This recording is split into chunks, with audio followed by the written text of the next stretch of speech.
All right, guys, welcome back. This is the GSL Code A round of 32. I am Doa. With me is Wolf. We just saw MVP Dream take down Startail Trickster. And, I actually talked to the MVP coach after that game a little bit. And this is a really good example of how the teams kind of look at these things. I talked to the coach and I was like, oh, good job, Dream won everything. And he's like, yeah, but I think game's kind of bad. So it's cool to see the coaches be like, well, yeah, he won, but it looks like we have some things to work on. It just shows you how seriously these guys take the game too. It's really cool. I mean, they don't let it go to their heads, basically, is what I'm saying. It's kind of cool to see. When they ride the subway back home together, the talk isn't going to be all like, high five. Yeah, exactly. All right, why did you engage like this? Exactly. And that's what's going to be happening. I think Dream's going to have to run some extra ladder laps for that series. But here we go. Let's move on to our next one. This is one that's going to be exciting to everybody. We have got FXO Lucky. He's going to be our Zerg player in this matchup, and I think most people are going to be here to see the other guy. But let's talk about Lucky now. He's on your team. What can you tell us about this guy? Well, I'll tell you right off the bat that his worst matchup is ZVP. He feels the least comfortable in that matchup. And his other matchups are pretty solid. We've seen his ZVZ is pretty good. His ZVT is his best matchup. Okay. And, his ZVP is something that he's himself said that he could definitely work on. I didn't talk to him personally today about it, but I'm sure that he's not really feeling that nervous. He's pretty confident playing against a foreigner, as most Koreans are. Understandable, yeah. Even though he doesn't have that many GSL results himself, he knows he's got the potential to win. And for most Koreans, going against a foreigner actually makes them feel really confident. In most cases. Now you are now. What was I going to say? Oh, never mind. I forgot. But look at that. It is Naniwa, formerly of the team Dignitas, just left apparently. Well, he's still part of the team, but he's decided not to extend his contract, right? Okay, so I guess he is still Dignitas Naniwa for now. Yeah, so not for much longer though, apparently.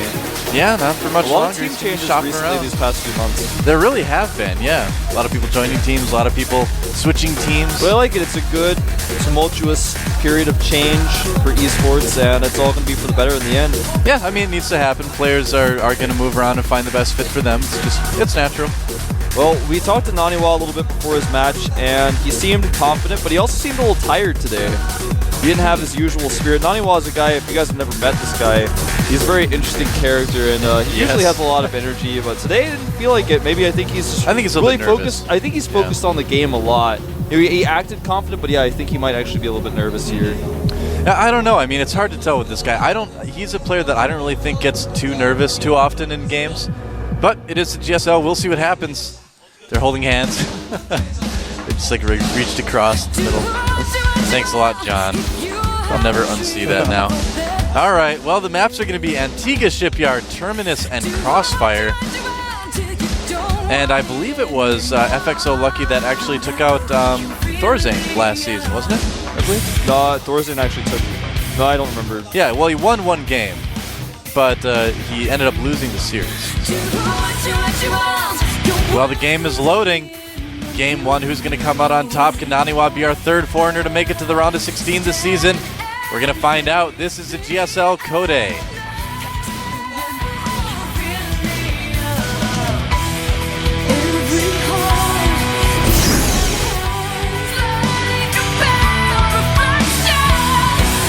All right, up at the top of the map is our Zerg player from the team FXO. He is possibly feeling kind of a bit. FXO Lucky. Ooh, he's 10 points. Oh, he is. All right. Well, that'll be interesting. We'll get back to that in just a moment, I'm sure. But first, we have to take a look at this guy down here. All the way from Sweden. He's here in Korea to train, get better. He is Dignitas Naniwa. Dignitas Naniwa. One of the few left-handed players in the game of Starcraft 2, as you can see there. Something to note about Naniwa. Yep. He actually said that he's left-handed in general, but he used to play right-handed, and one day he just decided to switch. And ever since he switched, he found that everything he did was much more accurate. Oh, okay. So he switched fairly recently, actually. Now, that's interesting that a lot of people, not many people actually do switch like that. Lucky made his 10th drone, but then made an Overlord late. and is actually going to go for a 15 hatch. So Okay. he's not actually going to 10 pool, despite what I had called earlier.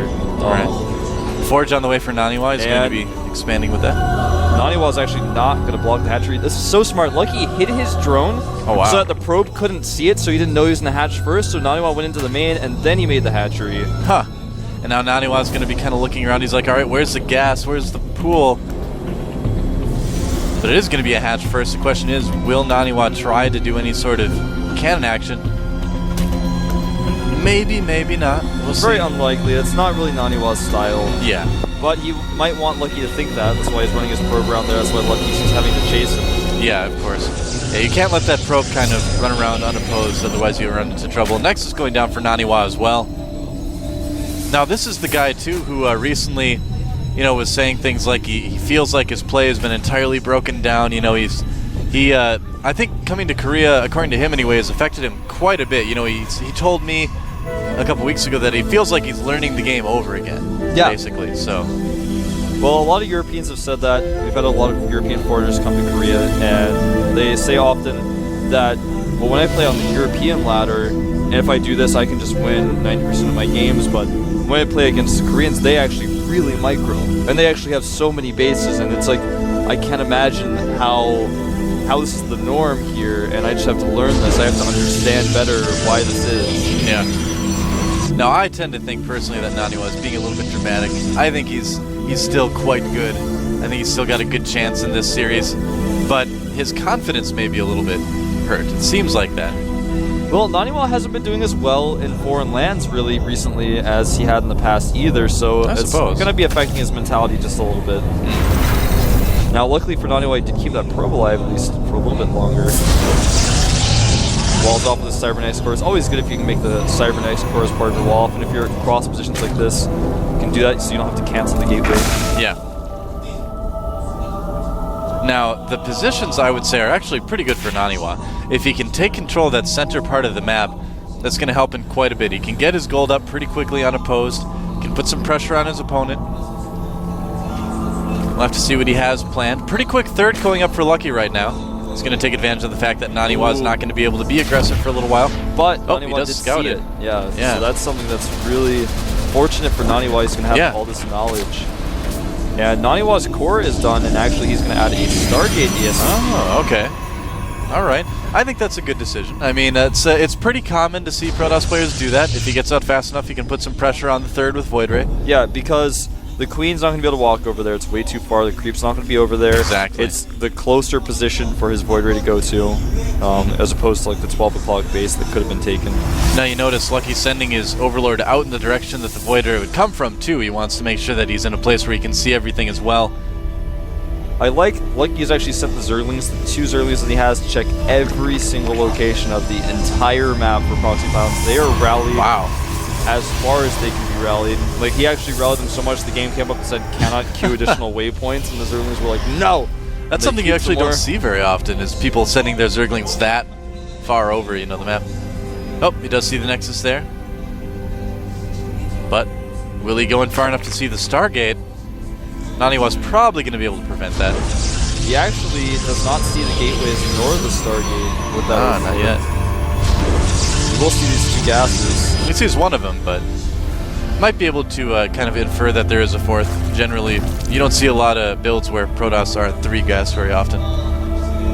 Generally not. The Queen actually was able to walk over there in time. Okay.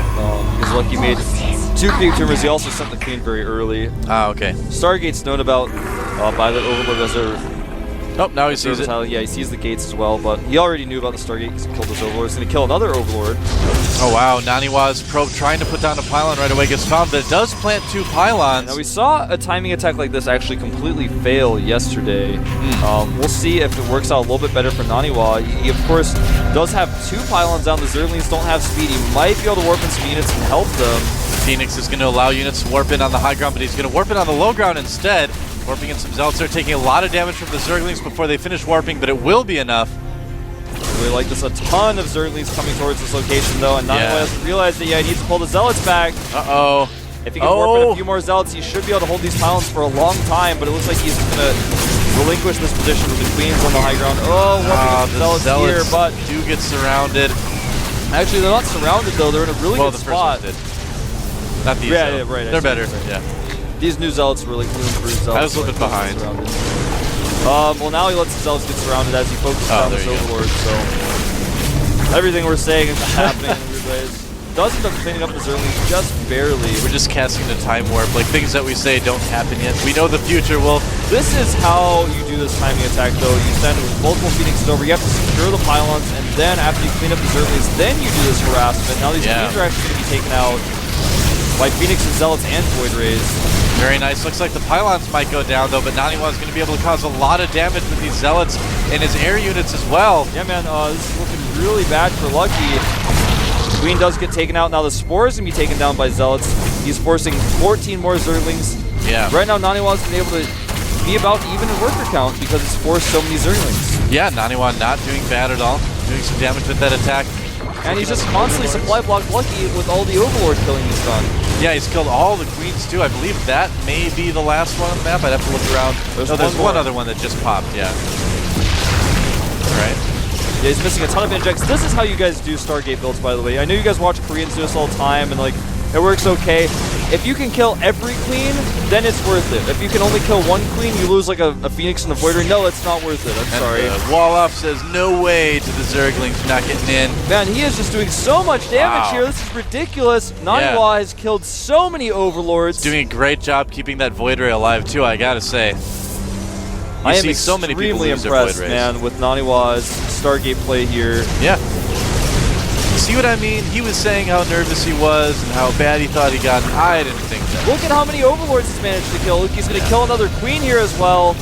Oh. Not losing his Void Ray. May lose a Phoenix. He's not purposely careful, but he's purposely careful to lose it. Now there is a Hydra Den out, so there will be some Hydralisks coming soon, but it's going to be hard to actually produce them with all the Overlords dying. He's making one Hydralisk to rule them all. Now he can actually use the Zerlings to clean up the Watchtower if he wants to, or excuse me, the Void Ray to clean up the Zerlings on the Watchtower.